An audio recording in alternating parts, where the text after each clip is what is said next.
تو میرے رب نے ہمیں راستہ بتا دیا کہ میرے نبی کا طریقہ تمہیں عزتوں تک پہنچا دے گا، عزتوں کی انتہا تک پہنچا دے گا۔ عزت آسمان سے آتی ہے، اور وہ آتی ہے محمد مصطفیٰ صلی اللہ تعالی علیہ وسلم کے طریقے سے، ان کے راستے پر، ان کی راہوں پر چل کے میرا مالک یہ عزت دیتا ہے۔ میرے محبوب، مجھے آپ کے رب کی قسم، لا یؤمنون، مجھے ان کا ایمان قبول نہیں ہے، حتی یحکموک فیما شجر بینہم، جب تک آپ کے فیصلے پر یہ راضی نہیں ہوتے مجھے ان کا ایمان قبول نہیں ہے۔ کہ محمد سے وفاتوں نے تو ہم تیرے ہیں، یہ جہاں چیز ہے کیا لوح و قلم تیرے ہیں۔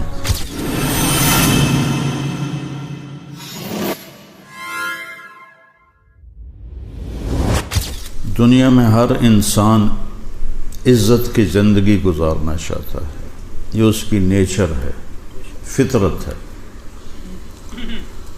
اور ذلت کو برداشت نہیں کرتا۔ عزت اس کی ڈیمانڈ ہے، شریعت کے اندر ہو تو یہ اس کا حق ہے، شریعت سے باہر ہو جائے اور وہ تکبر چاہنے لگے، اوروں کو ذلیل کرے اپنے آپ کو بڑا بنانے کے لیے، تو یہ اس کا جرم ہے۔ تو آج کے دور میں ہمارا علم غلط ہو گیا ہے، ہم ساری عزت پیسے میں سمجھ رہے ہیں، پیسہ ہوگا تو بڑی عزت ہوگی، پیسہ نہیں ہوگا تو تمہیں کون پوچھے گا، پیسہ نہیں ہوگا تو تمہیں کوئی جوتے پہ نہیں لکھے گا، پیسہ نہیں ہوگا تو تمہارے بچوں کے رشتے نہیں ہوں گے، اچھا گھر نہیں ہوگا تو رشتے کے لیے کون آئے گا۔ یہ علم غلط ہو گیا، بالکل ٹوٹلی غلط ہو گیا۔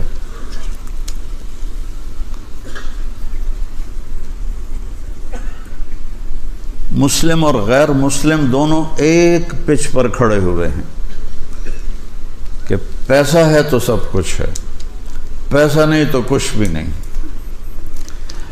اللہ اپنی کتاب میں کہتا ہے قل اللہم مالک الملک، یہ برمنگم والوں کو بتاؤ کہ میں ہوں ساری کائنات کا بادشاہ، تؤتی الملک من تشاء، جس کو چاہوں بادشاہت دے دوں، وتنزع الملک ممن تشاء، جس سے چاہوں بادشاہی چھین لوں، وتعز من تشاء، جس کو چاہوں عزت دے دوں، وتذل من تشاء، جس کو چاہوں ذلیل کر دوں۔ اسے ذلیل کرنے کے لیے فقیر بنانا نہیں پڑتا، عزت دینے کے لیے اسے مالدار نہیں بنانا پڑتا، اس کا فیصلہ ہے، اس عورت کو عزت دے دو، اس مرد کو عزت دے دو، عزت غلام بن کے اس کے در پہ آ کے کھڑی ہو جائے گی۔ اس کو ذلیل کر دو، ذلت کا ٹاٹ اس کی گردن میں ڈال دیا جائے گا اور دنیا کی کوئی طاقت روک نہیں سکے گی۔ وَتَنزِعُ الْمُلْكَ مِمَّن تَشَاءُ، جس کو چاہوں بادشاہی دوں، اور پھر کہا جس کو چاہوں نہ دوں، یہ نہیں کہا جس کو چاہوں نہ دوں، کہا وَتَنزِعُ الْمُلْكَ مِمَّن تَشَاءُ، جس کی چاہوں چھین لوں اس سے۔ کرسی کوئی نہیں چھوڑتا، یہ مسجد کا ممبر بن جائے تو یہ ممبر ہی نہیں چھوڑتا، تو کرسی کہیں چھڑنی؟ تو کرسی کوئی نہیں چھوڑتا، تو اللہ فرماتے ہیں تنزع الملک ممن تشاء، پھر میں جس سے چاہتا ہوں اس کے نیچے سے کرسی نکال لیتا ہوں، کھینچ لیتا ہوں۔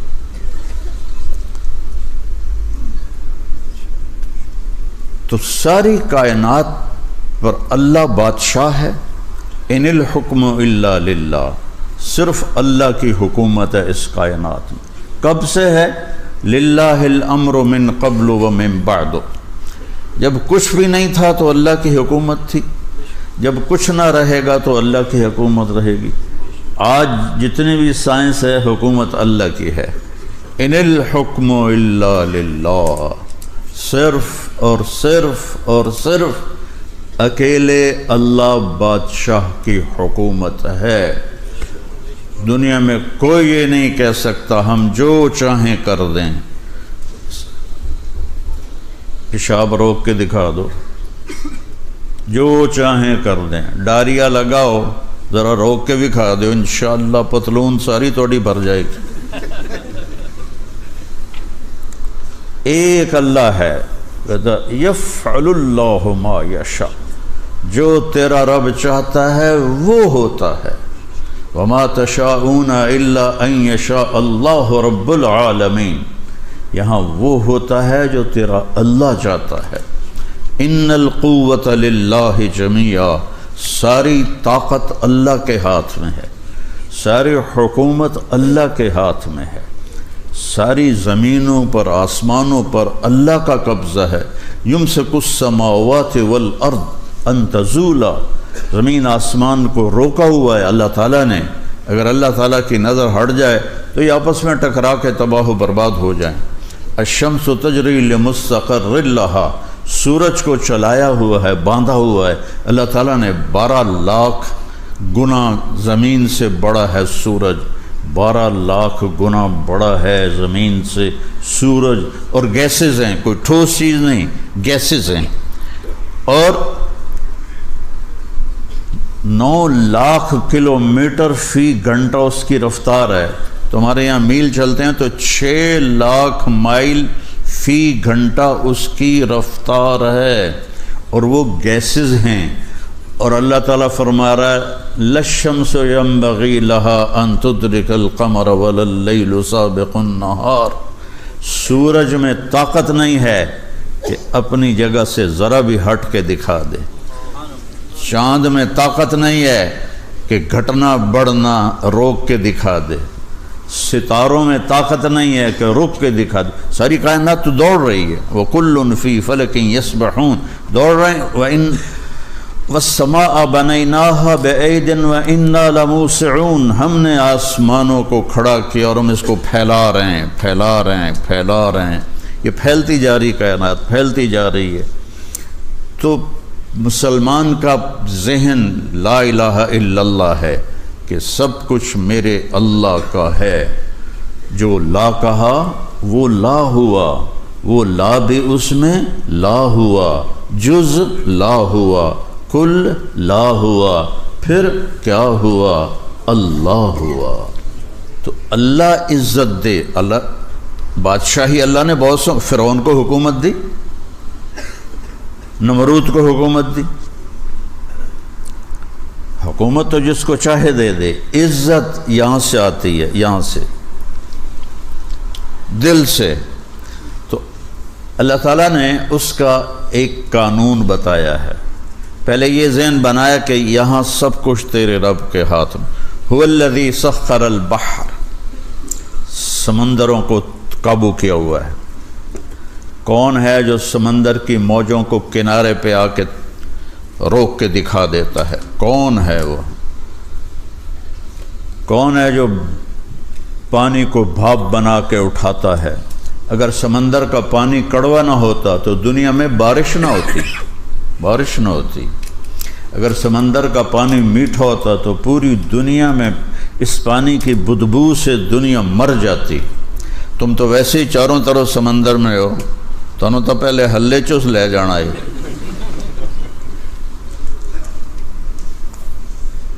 پانی اگر میٹھا ہوتا تو اس میں گندگی پیدا ہوتی، اس میں بدبو پیدا ہوتی، وہ بدبو تباہ کر دیتی سب کو۔ اللہ نے اسے کڑوا بنا دیا، نمک ڈال دیا، اور نمک ڈالنے کا کام ہمارے ذمہ ہوتا، بھائی نمک پاؤ سارے، انگلینڈ آنے دا تو اور کام ہی کوئی نہیں رہ جاؤنا، چاروں پاسے سمندر ڈو ڈو کے مر جانا ہی تساں۔ میں قربان جاؤں اس شہنشاہ پر کہ کیا اس کا نظام ہے کہ اس سمندروں میں نمک کیسے ڈالتا ہے۔ کبھی سوچا ہے کہ جتنے دریا چلتے ہیں اوپر سے نیچے کی طرف، وہ زمین کے نمک کو کھینچتے ہوئے چلتے ہیں، اور زمین میں اللہ نے نمک کی تہ کی تہ، قیامت تک دریا چلتے رہے، نمک ختم نہیں ہوگا۔ تو وہ زمین کے کناروں سے، زمین کے نیچے سے نمک کو کھینچتا ہے پانی دریا کا، اور ٹرکوں کے ٹرک، ٹنوں کے ٹن لے جا کر سمندر میں ڈال دیتا ہے، اور چاروں طرف سے دریا وہ نمک لے کر سمندر میں ڈالتے ہیں، جس کی وجہ سے اس کا پانی کڑوا ہوتا ہے اور اس کی وجہ سے ہم محفوظ ہیں اور بارش ہوتی ہے۔ تو اللہ نے پہلے یہ ذہن بنایا کہ یہاں سب کچھ اللہ کے ہاتھ میں ہے۔ تو عزت کیسے ملے گی؟ ایک بڑی خوبصورت آیت ہے، ھذا صراط علی مستقیم، یہ راستہ ہے سیدھا میری طرف آتا۔ عربی قاعدے کے لحاظ سے ہونا چاہیے ھذا صراط الی مستقیم، الا کہتے ہیں طرف کو اور اعلیٰ کہتے ہیں اوپر کو۔ ھذا صراط علی مستقیم، یہ راستہ ہے میرے اوپر سیدھا۔ یہ گجراتیوں کا ہے وہ طریقہ لکھنے کا۔ مولانا عمر صاحب رحمۃ اللہ علیہ ہمیشہ اپنے بیان میں کہتے تھے میں نے اس پر خط لکھا، میں نے اس پر خط لکھا، اس نے مجھ پر خط لکھا۔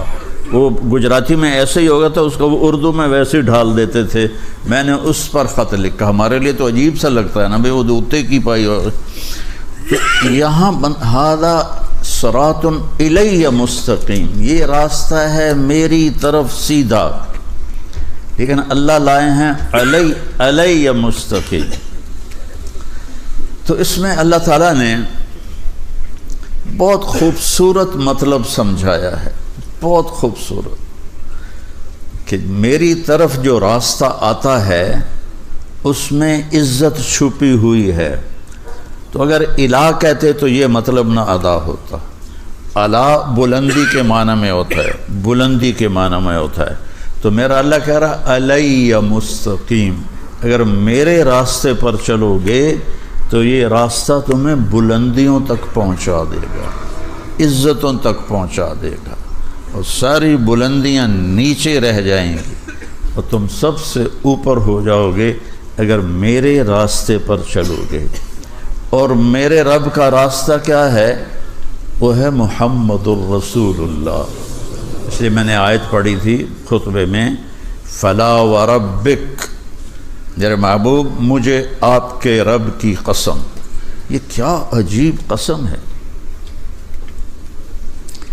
مجھے آپ کے رب کی قسم۔ ایسا لگتا ہے جیسے قسم اٹھانے والا رب کوئی اور ہے اور جس کی قسم اٹھا رہا ہے وہ رب کوئی اور ہے۔ مجھے آپ کے رب کی قسم ہے تو خود، لیکن انداز کیسا ہے؟ فلا وربک، مجھے آپ کے رب کی قسم۔ یہ عربی زبان میں یہ انداز وہاں اختیار کیا جاتا ہے جہاں بہت زیادہ محبت بتانی ہو، تو وہاں یہ طریقہ ہے۔ ہماری اردو میں اس یہ محاورہ نہیں ہے، اور فارسی میں بھی نہیں ہے، انگلش میں بھی نہیں ہے، کسی زبان میں نہیں ہے سوائے عربی کے۔ تو میرا رب کہہ رہا ہے فلا وربک، مجھے آپ کے رب کی قسم، کہ قسم اٹھانے والا خود ہو اور اس سے کہہ رہا ہو گل محمد مجھے آپ کے رب کی قسم۔ تو یہ اظہار محبت ہوتا ہے۔ تو اللہ کہہ رہا ہے مجھے تیرے رب کی قسم۔ تو اللہ کے سوا کوئی اور رب ہے ہمارے نبی کا؟ میری بات سمجھ رہے ہو؟ وہ کچھ سرتا ہلاؤ، میری بات سمجھ رہے ہو نا؟ کہ کہنے والا کیا کہہ رہا ہے؟ خود رب ہے، خود قسم اٹھا رہا ہے اور کہہ رہا ہے آپ کے رب کی قسم۔ یہ اظہار محبت کی آخری شے ہے۔ میرے محبوب مجھے آپ کے رب کی قسم، یہ برمنگم والوں کو بتا دو جب تک آپ کی غلامی میں نہیں آئیں گے میں ان کا کوئی چیز ان کی قبول نہیں کروں گا۔ غلامی میں آنا پڑے گا کہ محمد سے وفاتوں نے تو ہم تیرے ہیں، یہ جہاں چیز ہے کیا لوح و قلم تیرے ہیں، یہ کرنا پڑے گا۔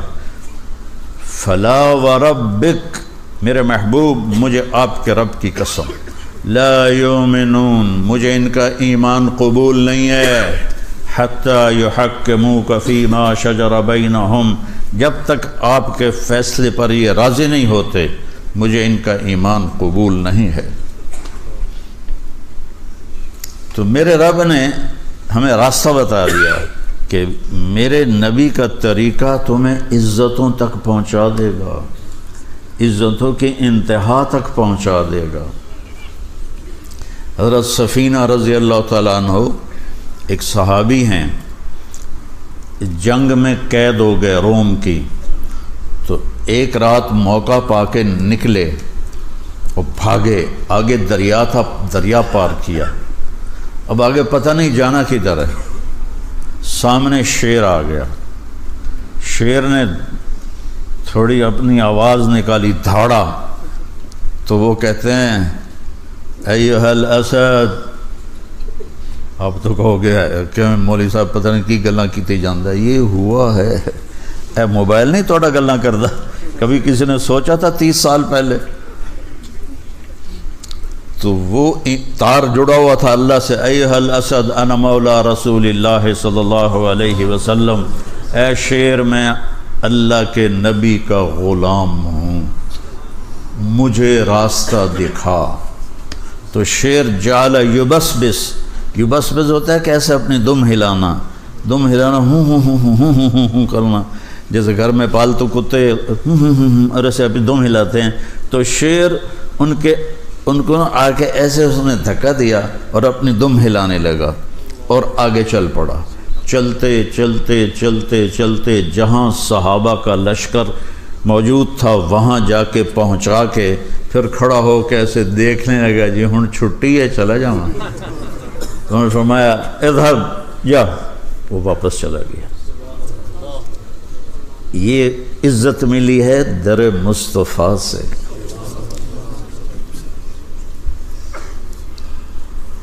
سمندر کے کنارے پہنچے، آگے دشمن ہے جزیرے میں، دارین ایک جزیرہ ہے، کشتیاں کوئی نہیں، اور کشتیاں بنائیں تو اتنے میں دشمن تیار ہو جائے گا جنگ کے لیے، تو کیا کیا جائے؟ علاء بن حضرمی رضی اللہ تعالیٰ عنہ گھوڑے سے اترے، 2 نفل پڑھے، اور ہماری طرح نہیں کوئی لمبی دعا مانگی، 2 نفل پڑھے، یا علیم یا حلیم یا علی یا عظیم، 4 ناموں سے اللہ کو پکارا۔ عجزنا، ہمیں راستہ دے، ہم نے دشمن تک جانا ہے، تیرے لیے جا رہے ہیں۔ تو ایک دم سمندر کا پانی غائب ہو گیا، اور کہا سم اللہ واقتحموا، پڑھو بسم اللہ اور کود جاؤ۔ ابو ہریرہ فرماتے ہیں فسمینا، ہم نے کہا بسم اللہ واقتحمنا، اور ہم نے اپنے اونٹ سمندر میں ڈال دیے، فما بل الماء اسفل خفاف ابلنا، اور سمندر نے ہمارے اونٹوں کے پیر بھی تر نہ کیے۔ عزت آسمان سے آتی ہے، اور وہ آتی ہے محمد مصطفیٰ صلی اللہ تعالی علیہ وسلم کے طریقے سے، ان کے راستے پر، ان کی راہوں پر چل کے میرا مالک یہ عزت دیتا ہے کہ ساری کائنات اللہ مسخر فرما دیتا ہے۔